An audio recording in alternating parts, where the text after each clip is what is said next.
Welcome back. Today we're going to take a look at the top 10 cryptocurrencies by market cap. We're going to start with Bitcoin, followed by Ethereum, XRP, BNB, Solana, Dogecoin, Cardano, and then we'll end it with Tron at number 10. Let's get straight into it. Bitcoin against USD. Here we are for BTC. So BTC seems to have rallied pretty strongly towards the upside. We are anticipating the possibility of a cup and handle.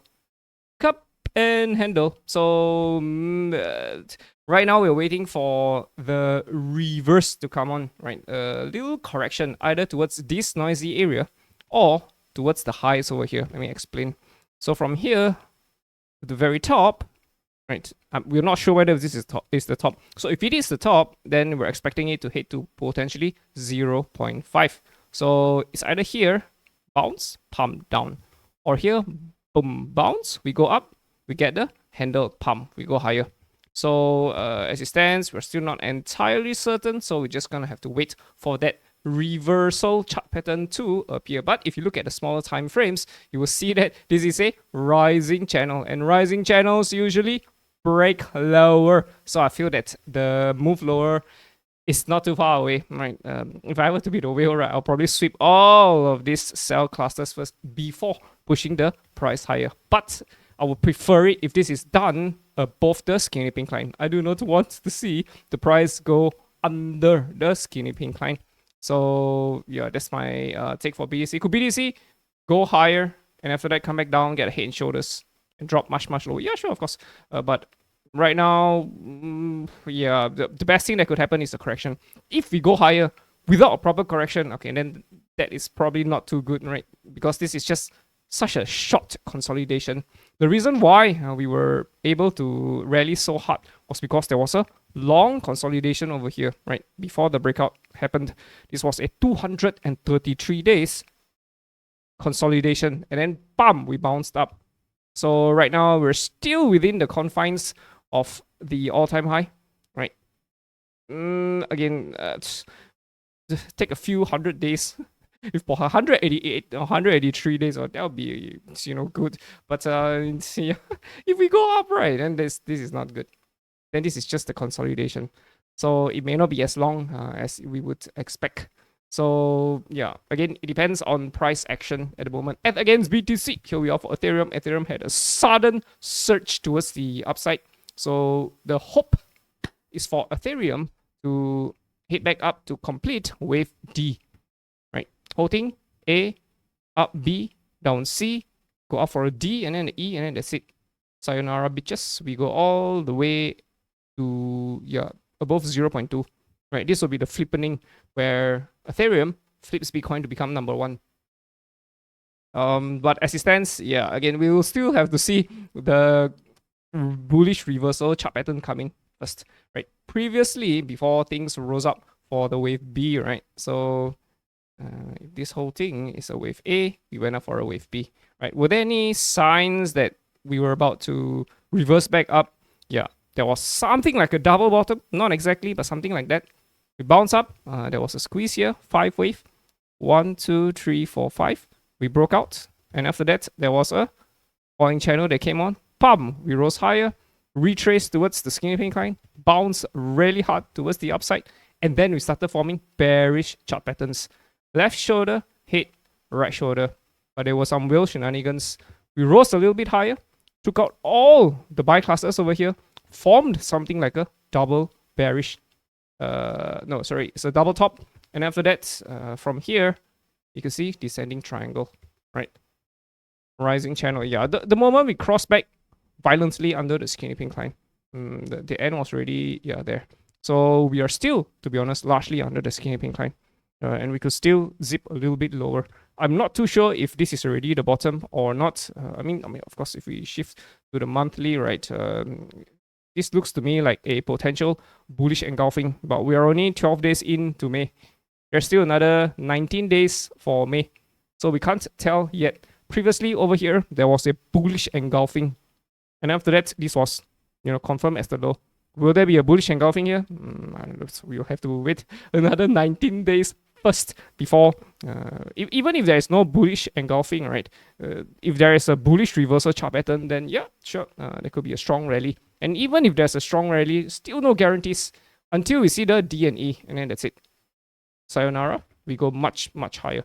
ETH against USD. Here we are for ETH. So ETH just started blasting off. We were anticipating ETH to fall to the areas between 1003 and 1002, right? Because this is a noisy area, and there is a sell cluster over here. Yes, there's a strong rally, and yes, Ethereum has really risen 83%. Yeah, sure, of course. But the big move is actually for Ethereum to head towards 10K. Right now we're at 2.5. Still, this is quite a volatile move. We're still under the skinny pink line. Trend is still largely bearish. At what point will we consider Ethereum to be switching back to a potential bullish type of a setup for a break? Yeah, we have to still see the wave D appear, right? A, B, C. If this is the end of wave C, there should be a wave D, right? Again, of course, if you look at the monthly, it should look really bullish, right? Bullish engulfing. This is not exactly a hammer, but yeah, this could be a bullish engulfing, right? And the body of April is actually so small, so more likely than not, we're gonna end May with a bullish engulfing. But still, it's not confirmed. We'll have to wait and see whether if we get a bullish engulfing. So that's Ethereum for you. XRP. So XRP still looks fantastic. XRP is still up from the lows over here at 600. Right now we're at 2003. Let's go back down to the daily. So for XRP against BTC, we're feeling pretty good about it because for XRP, this looks to me like A, B, C, D. More likely than not, there should be a breakout. And clearing the highs over here. Yeah, more likely than not, there should be a breakout towards potentially 6,000. Right now, we're only 2,003. So, yeah, even if we were to drop lower, right, I would still expect a wave E to appear. And that's it. We break to 6,000. That's my take for XRP. XRP looks pretty good though. Even the USD pair looks really good. Again, it is programmed more likely than not. $6.10 is programmed more likely than not. And XRP is going close to the resistance line. So this whole thing could become an inverse head and shoulders. Left shoulder, head, small little right shoulder, and then that's it, we blast off. Fantastic, huh? Because on the monthly, there's already a hammer. Something like a hammer. So more likely than not, we're going to see a breakout towards 610. More likely than not. So we kind of like what we see for XRP. I think XRP has huge potential towards the upside. And I suspect that every coin is going to rise on its own merit. Which means that shit coins are not going to make it. The good coins are going to make it. So it's just that you have to get the timing right and to buy good projects when they're cheap. And not buy when it's expensive, right? Buy when it's cheap. So is XRP a good project? Okay, XRP is very influential. Just put it at that. Yeah. So we're expecting $6 eventually. We're at 240. There may be an opportunity for us to take a right of the right shoulder. Should we clear all of these cell clusters? There could be a right shoulder, and then that's it. XRP heads much higher from where we are. So a breakout, more likely than not, should come for XRP. Is there a possibility that XRP still hits back under the skinny pink line? Yeah, sure, of course. But right now, we're above the skinny pink line. And the trend is still largely bullish. As long as we're above the skinny pink line, we remain with a bullish bias. And we expect $6 to be hit still for XRP. This was a target which we acquired way back in July 2024.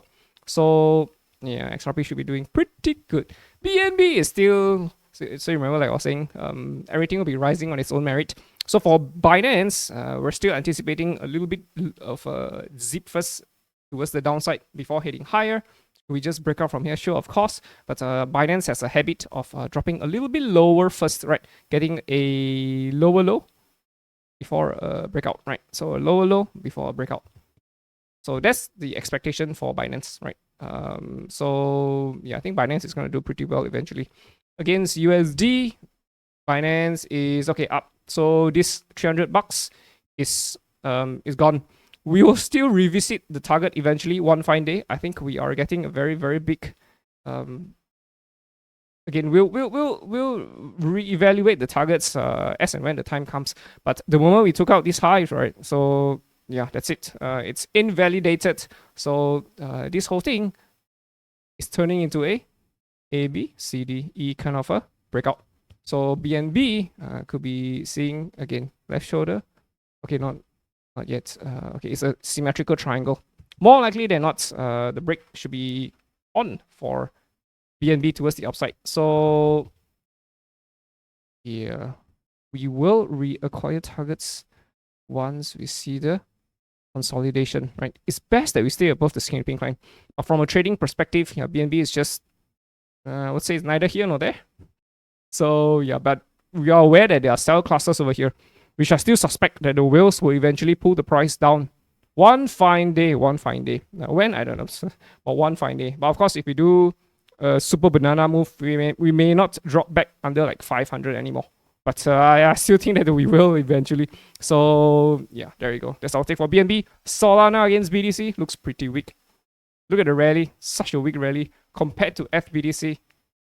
Look at F's rally. So if you look at Sol USDT, F USDT, right, divided by Sol USDT, you will see that Solana has been stronger than F. But this may be about to change because this is a falling channel. Falling channels usually break higher. The opposite is true, right? Something like a rising channel. Rising channels usually break lower. Falling channels usually break higher. So it'd be wise.